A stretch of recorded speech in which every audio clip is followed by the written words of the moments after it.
Dear parents, मैंने बहुत पहले अपने चैनल पर ये वीडियो लिया था वैक्सीनेशन के लिए, तो जिसमें मैंने सारे वैक्सीनेशन को डील किया था।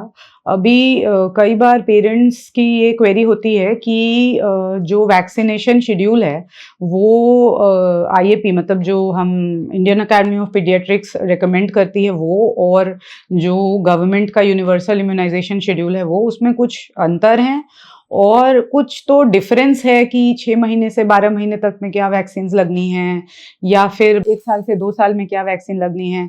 तो ये क्वेरीज अलग-अलग मेरे पास बहुत आती हैं। तो आज मैं सेपरेट वीडियोस लूँगी जिसमें हम इस वाले वीडियो में डील करेंगे कि 6 महीने से 12 महीने के बच्चे को कौन-कौन से वैक्सीन लगने इम्पोर्टेंट हैं और कौन सी वैक्सीन का इम्पोर्टेंस क्या है, एज ग्रुप क्या है। दूसरा वीडियो मैं अलग से लूँगी जिसमें 1 से 2 साल के बच्चों के वैक्सीन के बारे में बात करूँगी। तो डियर पेरेंट्स, मैं doctor Priyanka Chaturvedi Divyanka children hospital Bhopal से बात करते हैं 6 महीने से 12 महीने के वैक्सीन के बारे में। देखो पेरेंट्स, बहुत इम्पॉर्टेंट टाइम है जो 6 मंथ से 12 मंथ का टाइम है, क्योंकि इसी टाइम हम कॉम्प्लीमेंट्री फीडिंग स्टार्ट कर रहे होते हैं बच्चों की, इसी टाइम टीदिंग प्रोसेस भी स्टार्ट हो रहा होता है, टीथ आ रहे होते हैं, इसी टाइम बच्चा जो है सिटिंग, क्रॉलिंग, स्टैंडिंग, चलना सब शुरू करता है। तो जो एक्सपोजर है बीमारियों का, वो अलग अलग बीमारियों से एक्सपोज हो रहा होता है बच्चा, और साथ में जो पहले उसको लगे हुए थे वैक्सीन जब तक वो बेड में था, मम्मी के दूध पे था पूरी तरह से, उससे अलग सेट ऑफ डिजीजेस का अटैक का चांसेस होता है, इसीलिए अलग सेट ऑफ वैक्सीन्स भी होती है।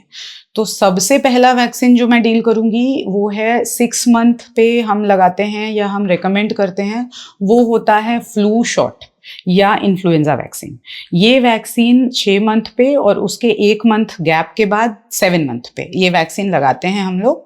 और ये बहुत इम्पॉर्टेंट है, जो सीजनल फ्लू या इन्फ्लुएंजा, या जो आप कॉमन भाषा में समझो कि खूब सर्दी खांसी होती है बच्चों को, या वायरल फीवर जो हो जाता है, वायरल फ्लू जो है, उससे प्रोटेक्शन के लिए होती है ये वैक्सीन।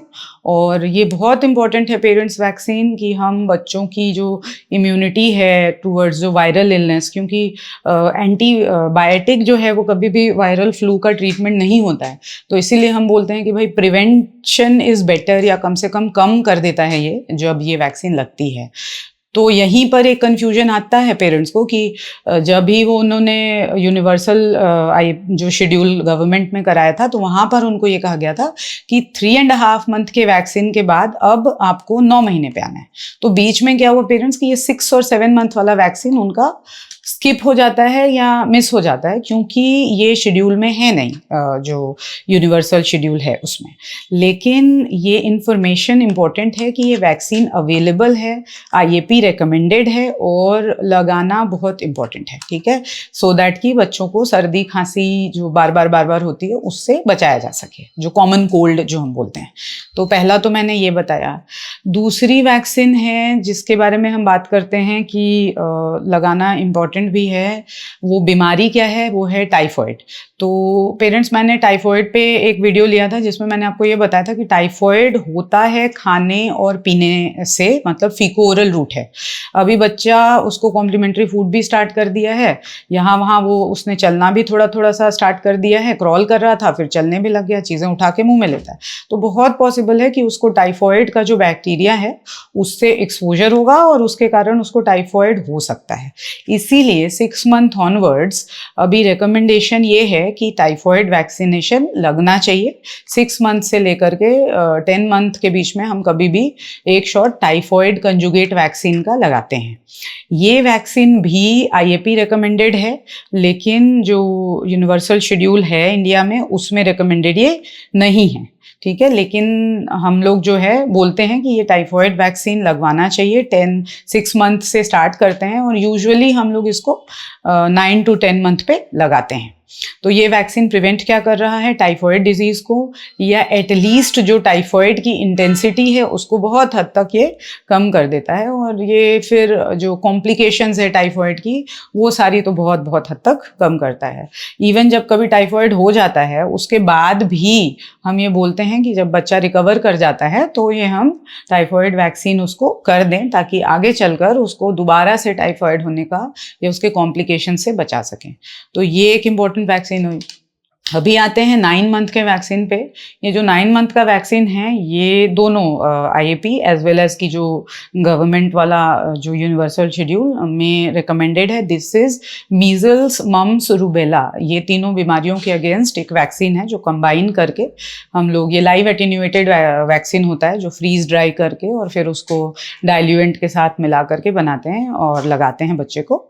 और ये एमएमआर वैक्सीन है, और एमएमआर वैक्सीन से 3 डिजीजेस जिसका मैंने आपको नाम बताया उससे हम प्रिवेंट करते हैं, और ये तीनों जो है बहुत ही वायरल, एकदम अच्छे वायरस नहीं है ऑब्वियसली, और ये लोग बहुत डिजीज कॉज करते हैं जिससे कॉम्प्लिकेशंस भी बहुत सारी होती हैं, तो उसको प्रिवेंट करता है मीजल्स, मम्स, रूबेला के अगेंस्ट का वैक्सीन। इसका फर्स्ट शॉट जो है वो 9 मंथ पे लगाते हैं, और कभी कभी जब बहुत ज़्यादा कुछ एपिडेमियोलॉजिकल कंसर्न, यानी अगर वो बहुत फैला हुआ है कुछ, तो पहले भी, लेकिन 9 मंथ जो है वो एक स्टैंडर्ड एज है जिसपे हम लोग मीजल्स, मम्स, रूबेला के अगेंस्ट फर्स्ट डोज लगाते हैं। और इसी के साथ विटामिन ए की ड्रॉप्स भी हम रिकमेंड करते हैं साथ में मीजल्स, मम्स, रूबेला वैक्सीन के साथ। ओरल पोलियो ड्रॉप्स भी हैं जो कि 6 मंथ पे भी हम पिलाते हैं, और फिर 9 मंथ पे भी हम बोलते हैं कि इसको पिलाना चाहिए है शेड्यूल के हिसाब से। फिर हम आते हैं कि 10 मंथ तक तो हमने चलो यहाँ तक देख लिया कि टाइफॉइड तक की वैक्सीन लग गई। उसके बाद 1 ईयर की एज पर वैक्सीन का शेड्यूल आता है। 1 ईयर एज पर जो वैक्सीन लगती है वो है हेपेटाइटिस ए की vaccine. Hepatitis A vaccine prevent करता है जॉन्डिस, जो कॉमन भाषा में हम कहते हैं, उससे बचाव करता है हेपेटाइटिस ए की जो ये वैक्सीन है। और इसके 2 टाइप के होते हैं, एक होता है किल्ड वैक्सीन, जो 2 शेड्यूल होते हैं उसके, कि एक तो मैंने 12 मंथ पे लगाया और दूसरा जो है वो 6 मंथ अपार्ट उसका सेकेंड डोज लगता है, जिससे कि प्रोटेक्टिव इम्यूनिटी आ जाती है।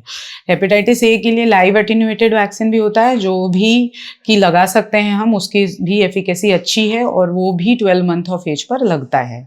ये वैक्सीन भी आईएपी रिकमेंडेड है, ऑप्शनल वैक्सीन है और यूनिवर्सल शेड्यूल में ये नहीं है, लेकिन ये भी वो वैक्सीन है जो खाने पीने से फैलने वाली बीमारी जॉन्डिस जो है उससे प्रोटेक्ट करता है और बहुत सारे कॉम्प्लिकेशन से बचाता है, जिससे कि हमें बहुत फ़ायदा होता है ये वाली वैक्सीन लगाने से। इनके अलावा भी 1-2 वैक्सीन्स है जो ऑप्शनल है, जैसे कि मेनिंजाइटिस जो है, दिमागी बुखार का एक टाइप है जो बैक्टीरियल दिमागी बुखार है, मेनिंजाइटिस, उसका डोज शेड्यूल भी एक है जो हम कहते हैं कि 9 महीने पर और 12 मंथ पर दूसरा डोज, मतलब 3 मंथ अपार्ट 2 डोज हम इसके कर सकते हैं। एक डोज शेड्यूल इसका अभी मैंने इसमें बताया है क्योंकि ये भी रिकमेंडेशन है लेकिन ऑप्शनल है। दूसरा डोज शेड्यूल हम लोग जब आगे वाला डील करेंगे 1 से 2 साल, तो उसमें मैं आपको बताऊंगी, तब उस पर हम ज़्यादा अच्छे से डील करेंगे। तो ये जो है, ये है हमने अभी जो बात की 6 to 12 मंथ के वैक्सीन्स, जो कि दोनों मैंने आपको बताए, कुछ जिसमें से गवर्नमेंट के पास अवेलेबल होते हैं जो यूनिवर्सल शेड्यूल में है, और कुछ ऐसे वैक्सीन्स जो गवर्नमेंट जो यूनिवर्सल शेड्यूल है उसमें तो नहीं है, लेकिन वो 6 to 12 मंथ पे हम लगा सकते हैं। ठीक है, तो आई होप कि ये कन्फ्यूजन कुछ आपका क्लियर हुआ होगा। बाकी नेक्स्ट वीडियो में मैं 1 to 2 ईयर्स वाला वैक्सीन डील करूंगी। Thank you.